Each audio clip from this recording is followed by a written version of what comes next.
All right, so last night I'm sitting on the sofa playing with my phone, and my wife says, "What are you doing?"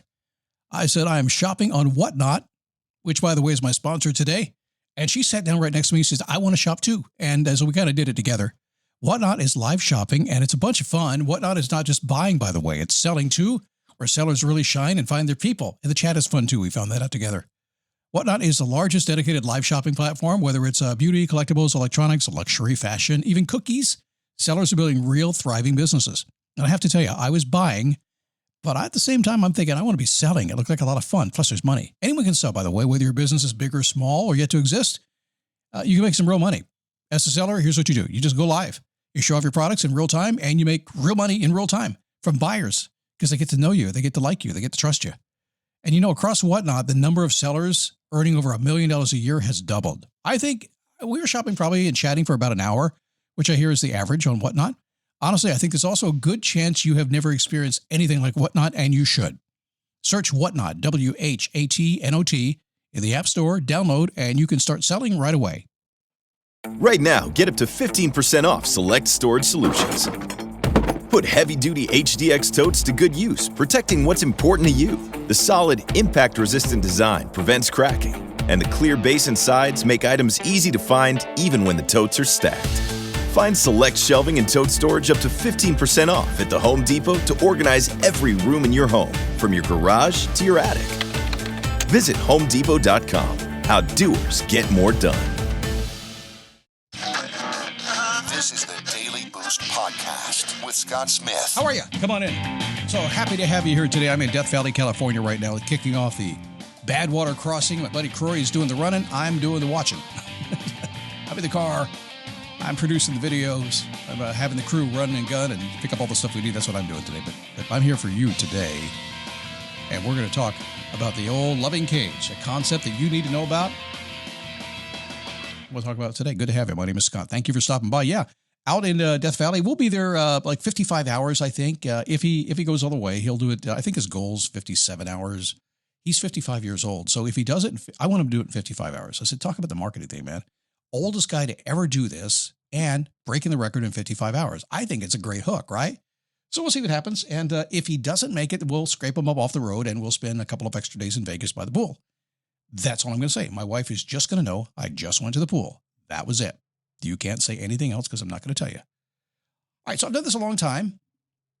I've done this show here almost 20 years, and I've been in this business probably 35 years-ish, helping people figuring out life along the way. And make no mistake, that's what this is all about, is figuring out life. That's it. But there are three things that I have stumbled upon in my search to figure out what works. Because I'm like everybody else. When I started out, I went through all the stuff. If you listen to most of the early years of the Daily Boost podcast, you know, habits and goals and procrastination and communication and all that kind of stuff, the top 10 or top 20 in self-help. I was learning all those skill sets myself and kind of mastering that stuff, kind of a virtuoso of those things. But eventually you get to the point where you say, man, that doesn't work. And the reason it doesn't work, it actually does work, by the way. It's just a tool you use and play, but there's so much else that wraps around it. And if you mature and you grow like I've done, and if you've been with me for a long time, you can tell me doing that. You can see I'm not really interested in teaching you how to set a goal anymore. There's plenty of people to do that, and you can get that from ChatGPT. I'm more about why doesn't it work and how do we get it to work? And why does life keep getting in the way no matter what? And that's been my entire focus, my entire career. There are three things that I have birthed out of my brain the past 3 years after doing this for many, many years. The wisdom of doing it, of tens of thousands of conversations, three things have popped up, and they are the three things that run everything I do right now. Every single thing. Number one, your level of awareness. You think you are dialed into who you are and you know who you are, and maybe you are. Maybe you're one of those people who actually has done all the thinking, all the hard interpersonal work, and you know exactly what's going on in your life. I would still say, no, you don't. And most of you, I'd just call you a liar. Why? In a kind, loving way, by the way. I'm a nice guy, a little bit of a renegade too, but I'm a nice guy. Most people are just not really truly aware of what's going on. That's why I created the Daily Awareness Diary about 3 years ago. It's boring as hell. It's 10 questions. You answer the same questions for like 3 weeks. Life changes underneath you. The answers change. You forget you're writing the answers. And after about 3 weeks, you expose yourself. It is like standing in front of a mirror and seeing yourself butt naked and not liking what you see because you're over 40. What do you say? I look pretty good over 40. I don't know. Okay, over 60. Yeah, it's what it is. So number one is awareness. If you're not aware of everything going on in your life, you're missing it. And so that's number one thing we have to do. We need to get you aware. Again, it's kind of boring, but it's also very truthful and very grounding.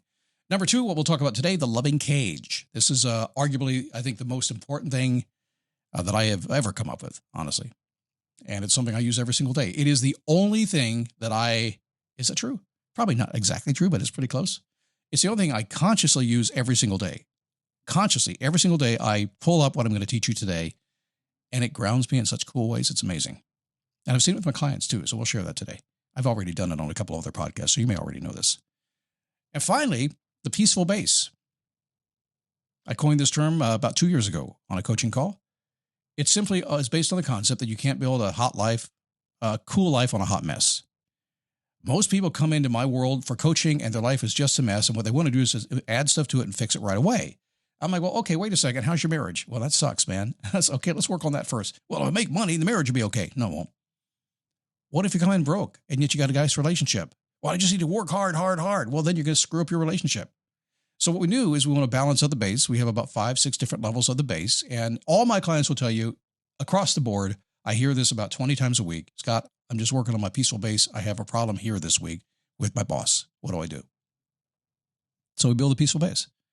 Well, let's get back to the loving cage. Let's get into this concept. This is it's not taught in personal growth very often. It's minimalized way down there. And the reason is there's really actually no great solution for it. Although I think it's the best solution in the world, because to me, when you can capture the nuance of it, when you become aware of what's happening here, I told you awareness is number one, right? When we become aware of what's actually happening here, we actually do get a solution. Most people can't teach this because they don't have a solution for you. I have a solution for it. And it starts with the awareness part of it, okay? It's built on the concept, a psychological concept, fairly high-level stuff called the curse of competency. And if you're a confident person, you might already know what that means, that you're very good at what you do, therefore trapped. Don't be good at your job, because if you're really good at your job, you'll never get a raise or a promotion, right? Some people know what I mean by that. Let's get into the loving cage right now and see if you can grasp this right away. So nobody will warn you this is a trap. It's not from failure.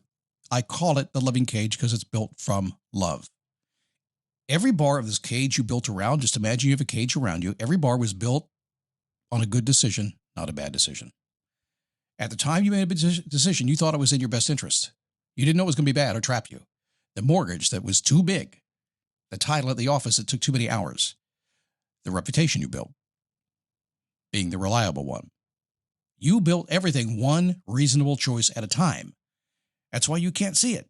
That's why you can't see you're trapped in it, because you did the right thing, guys. And yet it trapped you. That's why successful people like you kind of go flat, right? It's not burnout. It's not laziness. It's kind of your confidence in a holding pattern. It's like when you take a job, you walk in and you look around and you say, oh, I'm going to open this door and walk through this new door.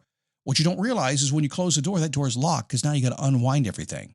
If it goes bad, you got to get out, right? Or you walk in and say, man, there's a lot of opportunity here. You look up and you see the ceiling. And the ceiling looks like it's nice and tall. And you think, well, I can grow into this. And what happens is you grow into it and then you get stuck in the ceiling. You can't get out of it because now you're stuck in competency. In a cage. You know, motorcycle riders like me, we call you guys that drive cars cagers. We call your car a cage. That's exactly it. You are comfortable. You are climate controlled. You are safe. You can't feel the road underneath you because you got a nice air ride vehicle or something like that. I'm on a motorcycle. I'm in a helmet and a jacket and some boots maybe, man. I can feel everything. I have no cage. Your career, your relationship, everything else could be the cage you're in. Now, most people that you love and who love you helped you build this cage, by the way. Your boss helped you do it. His best intentions. Boss loves what you do. They put you in the cage. You're good at this. We need you here. Might have given you some incentives, some golden handcuffs to do that. Your family members, they love you for what you're doing, but they don't want you to quit your job, do they? Walking out feels like betraying everybody around you. And yet you know it's really good. I did this. I made all the right decisions. What the hell's going on? So here's the thing about a loving cage. A lot of people want to do. And I'm really good at burning things down. That's why I call myself the nicest renegade you'll ever meet. I'm a nice guy. Top to bottom, good, nice guy. You can count on me. At the same time, If I have to have an impact, if I have to turn on the renegade side of me, you can guarantee I'm going to turn right into it and I say, let's go hold my freaking beer. But you don't escape the loving cage by burning it down. You don't do that. And you may feel like you want to. You escape it by becoming aware of it, by recognizing it. This is seeing the door to get out of your cage that you're in. When you recognize it's there, you can get out. Man, I've seen it so many times. In my career, I've been here. I get beat up a lot because I do things differently. I could care less with the other motivational. I'm not even in that category anymore. But man, they yell at me, Scott, be more positive. I am positive, but I'm real. I'm sorry. Some of the things I've done on this podcast have put me in a cage, and you guys who've been around a long time can hear me tearing down those freaking bars. Tired of being trapped. Algorithms do that to you more and more these days.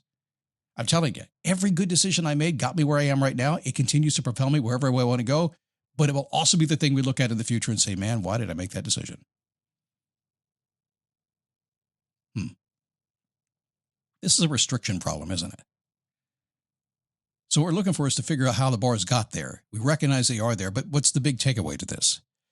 Well, now you can see it. You can see where you are, and now you know we're going to have to make an exit. We're going to have to move on to something else, but now we know we didn't build this problem ourselves. It just kind of happened. We made good decisions, and we arrived here, which would tell you that the very next decision you make carries a lot more weight than maybe it used to. And that's a good thing, because that's exactly how you start to get exactly what you want in your life. Well, all right, tomorrow. I took a vacation and I skipped it tomorrow.